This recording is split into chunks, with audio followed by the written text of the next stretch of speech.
Now, every country has to prepare for the worst. Now, Mr. President, as you know, this year's ADF is held under the theme Reclaiming Diplomacy in a Fragmented World. What does this phrase mean to you exactly in the current global context, and where do you see diplomacy falling short or potentially regaining strength in today's world? Thank you.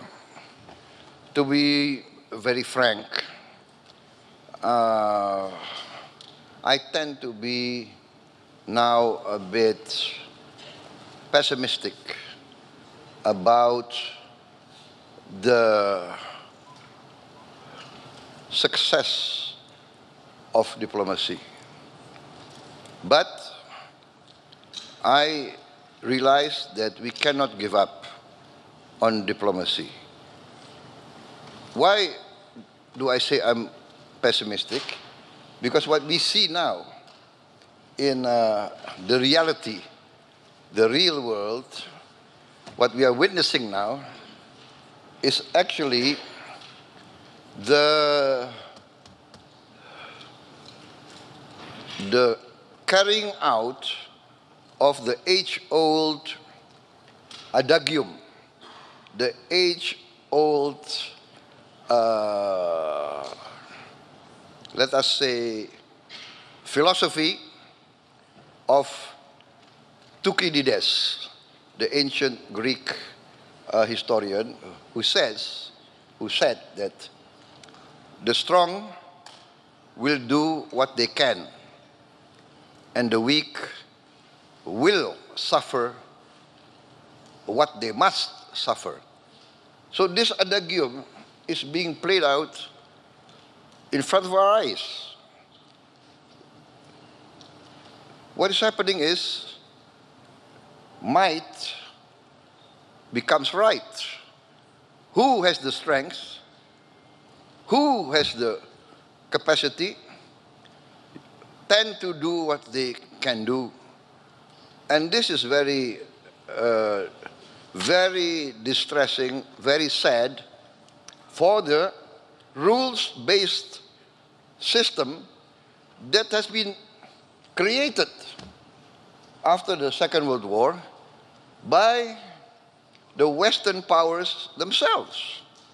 So this, for us, in the global South, in the aspiring countries that look up to the West, to be very frank, that want to create a democracy like the West, we believed in the lessons of the West. We believed in trias politica. We believed in freedom of expression, freedom of speech. As I said, no, I want to really correct myself, you know. Actually, I ran for president 4 times. I lost 3 times.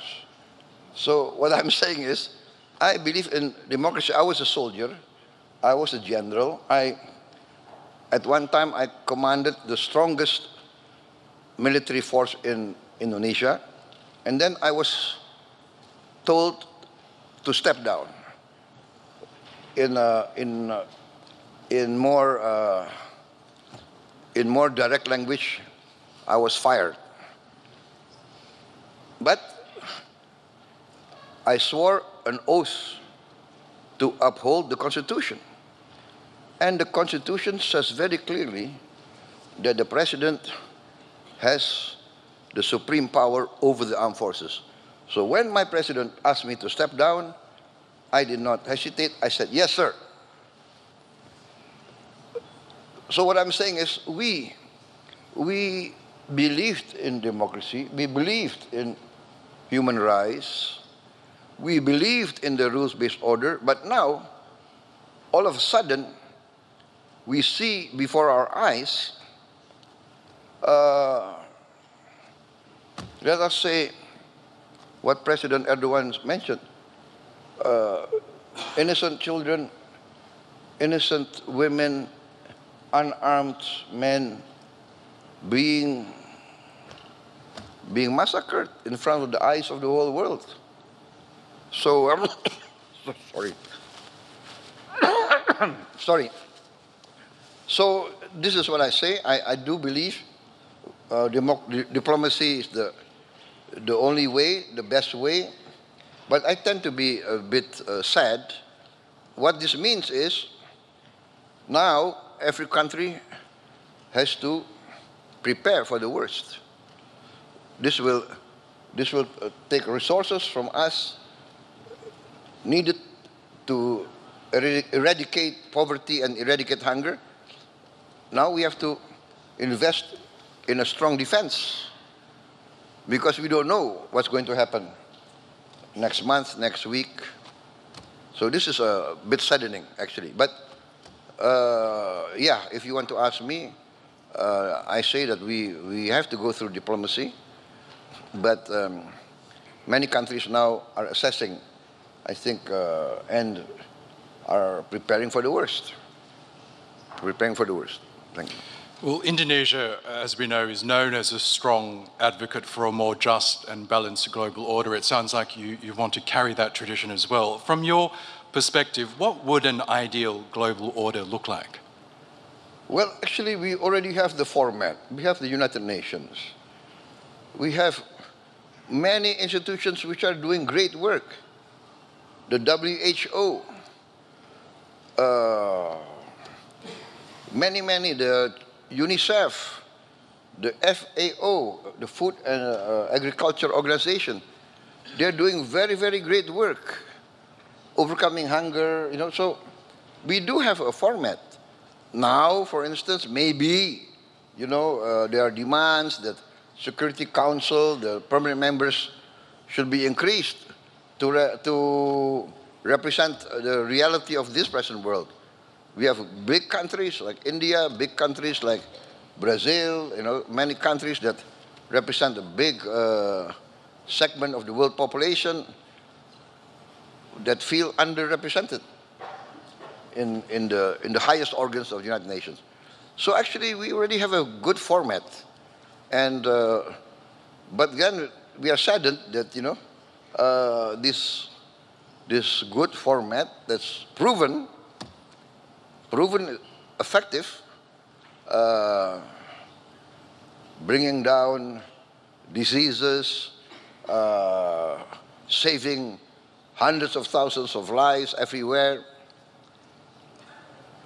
is in danger of being abandoned. So I would say let's not reinvent the wheel, build on what has been proven to be good, overcome its shortcomings, improve,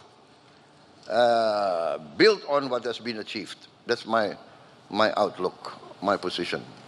We're also witnessing major shifts in global alignments. For example, the execution of me first policies, the changing of alliances, multipolarity. How do you interpret these changes, and what lessons should middle powers like Indonesia draw from these evolving patterns? This is very interesting, but you know, Indonesia, by tradition, we have always been non-aligned. In fact, we are the founders of the non-aligned movement, together with India, Egypt, that time Yugoslavia. So we are the first founders of the non-aligned movement, and by tradition, every Indonesian government has to maintain this tradition. Otherwise, we will lose popular support. Our people do not want to be engaged into any alliances or blocs, especially military blocs. So we are by tradition neutral. So, for instance, my philosophy, which I announced early on in my campaign, is an ancient Asian philosophy, an ancient philosophy of the Eastern peoples, of the Asiatic civilizations, which is the philosophy taught to us generations.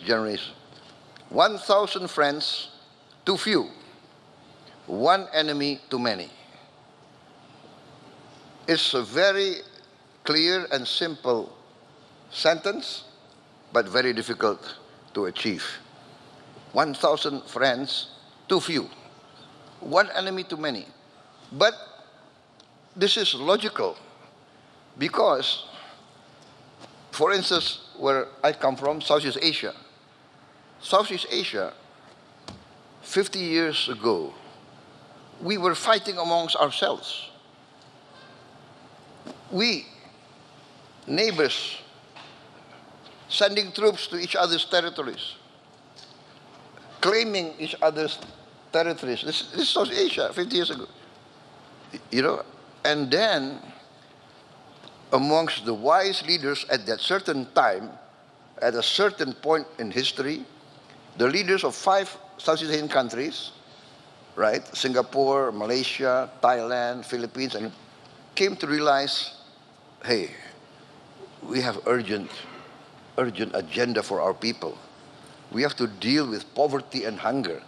Why do we fight amongst ourselves? And then the idea of ASEAN, Association of Southeast Asian Nations, came, and lo and behold, 50 years, no conflict. We still have differences, but we tend to use diplomacy. We tend to talk and talk and talk, and sometimes talk, you know, is very tedious, but better talk than fight. That's our position, you know. And that's the Asian tradition. Sometimes the talk can go on and on and on, but in the end, there is some sort of interaction, some sort of chemistry, and we tend to think of the common interest. So this is my philosophy also. So 1,000 friends. I want to bring Indonesia to a position of good relations with all the big powers, and so that we can be some sort of bridge and mediator, etc., etc., etc. This is our effort. So I announced, when I took over, I announced that I want to carry out a policy of the good neighbor. I want to be a good neighbor to all my neighbors, and even to the outlying powers, the great powers of the world. I want to be on very good terms. I want to respect all the great powers, as I hope they would respect us.